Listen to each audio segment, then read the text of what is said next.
Greetings, dear ones. I'm Kryon of Magnetic Service.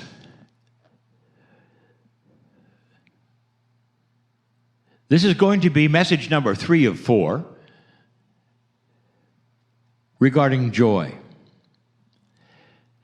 And we've titled the series, Finding Joy in the Midst of Chaos.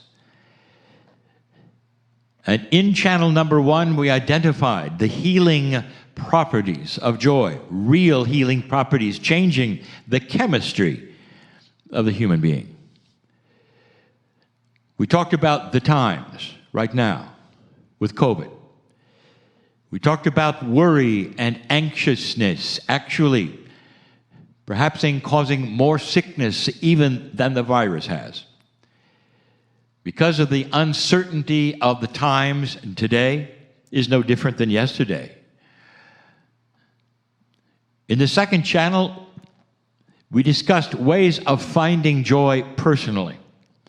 And some of the attributes that we mentioned so that you could find peace in times where there doesn't seem to be much. It's still so important, dear ones, that you enjoy these attributes as well as seeing them as academic, because joy is this way. It's not simply an emotion. It can be a state of mind.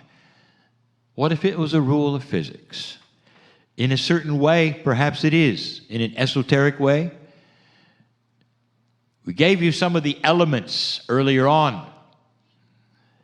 A few weeks ago, we've talked about it so many ways and so many times.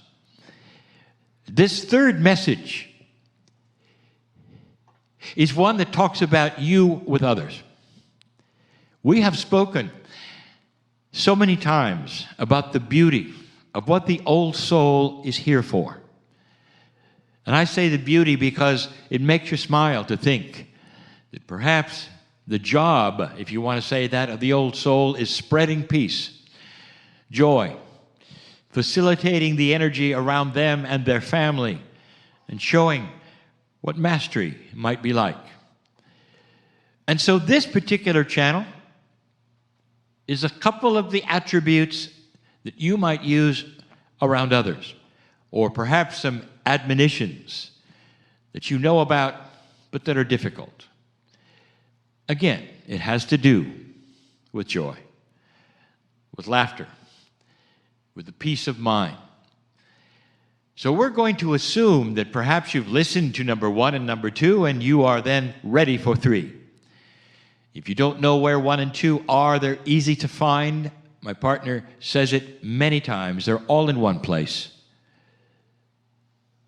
on what you would call his website. Let's talk about number 1. Negativity is a habit. Now, this is taught by so many. The teacher Marilyn, through Adironda, will teach this.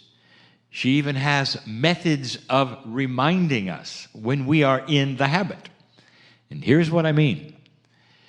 Culturally, you are used to certain phrases, certain ways of doing things, certain attitudes. Culturally, you want to fit in.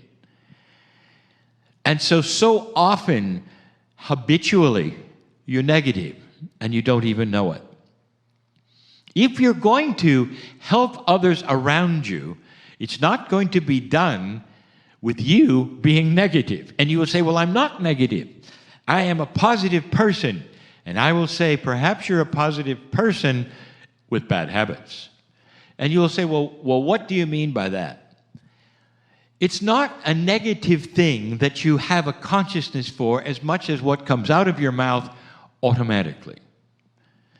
Something happens in your life or a situation happens and you see and immediately you say, I knew that would happen. What has just occurred? Stop everything. What has just occurred is you told your body, your cells, the universe, anyone who is listening, all the guides, your soul, that you expected negativity. That's a habit. Now, whether you did or not, it was a habit. And so those around you hear that. If there are other humans or family or children, for instance, studying the persona of their parents, you let things slip out that might be negative, and in that you don't mean to. So the first attribute is listen to your self-talk. Listen to what you say during certain situations, and be aware that so much of it is cultural, because the culture you live in, dear ones, is negative, if you didn't already know. Watch your mass media and see what they do in order to make you watch. Is it positive and uplifting and fun? And the answer is no. The more horror they can give you, the more people watch. You are in a negative culture, and you have the habits of your culture. That's number one. Number two, it's an actionable item. That means it involves work. When you are around others, their friends, their family, their associates, whatever, try your best to negate negativity without confrontation.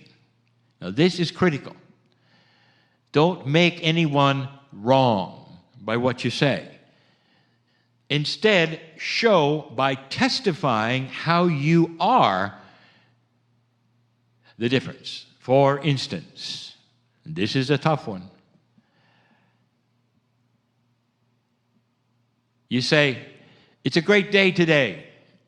And the associate or your partner or your family member says, not for me it isn't. And you say, well, maybe that will change. And the answer will be, not today it won't. What you start to see is negativity, and you cannot believe it when you start realizing how much there is from those around you who don't seem to want to say anything positive about anyone, including themselves. Well, you say, you look nice today. And they'll say, well, that's right now. You should have seen me yesterday. In other words, there is no agreement at all. It doesn't seem you can even get to what they call first base with any of that which you say. And yet, I will tell you, you are making a difference. Those who watch this process will see it. You will be known as a positive person. What comes out of your mouth or what you say without any confrontation, without you saying, why are you always negative? Don't ever do that. Instead, what you do is try to turn things around to the most positive place, even for those who don't seem to appreciate it or want it. And I'll tell you why. Because between the two consciousnesses, the one that is most attractive, the one that makes the most sense, the one that people want to look at, is you. How do you feel about being around someone who's always negative? And the answer is, it's not fun. It's not exciting for you, it's work. And so slowly you start to see that if you cannot change them, at least you have put that which is positive in front of them with choice. Others around you may see what is going on and actually change what they say or how they think. Well, he or she is right. This is a good time, perhaps to consolidate our thoughts in positive things, to make some changes, because we can't go out or we can't do the thing, so what else can we do which is fun and happy and exciting? Let's do it together. That happens, and it might not have happened if you hadn't been positive in front of your friends. Never confront, but instead show them that which is good. Number 3, the most difficult one. You haven't heard me say this that often. There are human beings who literally are invested in being negative. All of their lives, that is all they have been or seen, and their personality is one which is negative. You can tell. You can tell because your happiness irritates them. Your happiness irritates them. Your positive thoughts, your wishing to turn things around, It's not anything they're considering. They're looking at you and saying, "Go away, kid. You bother me." They are invested in negativity and will not change. There are those, and you know I'm right. What do you do with those? And the answer is, don't be with them. And you, I say, well, that's tough. They're my family. I am talking to a group of people right now, old souls, and you know exactly what I'm talking about. Because sometimes you've removed yourself from your family. I know who's listening.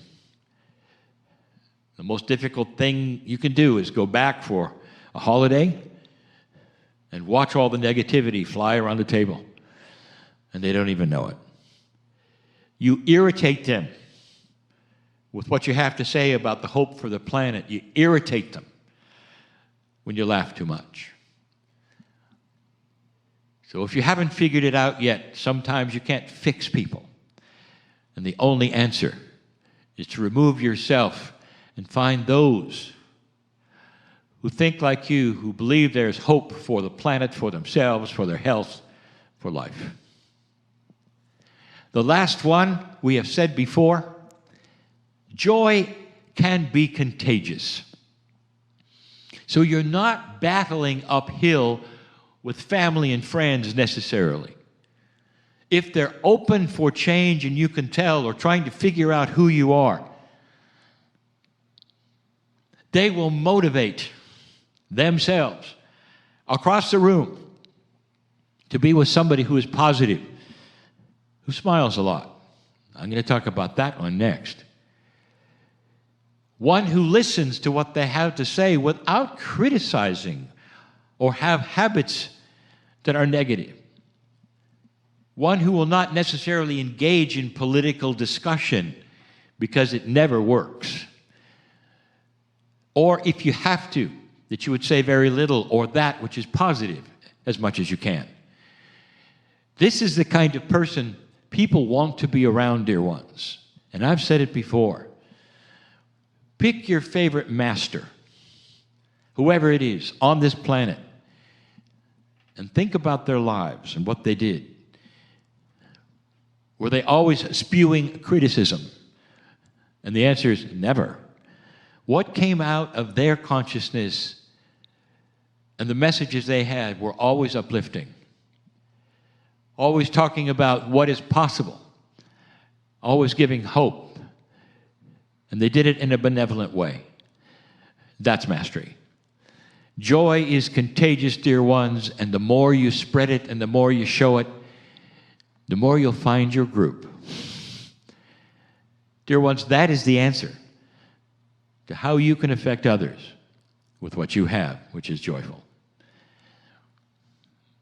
We'll be back for the next message about joy. And so it is.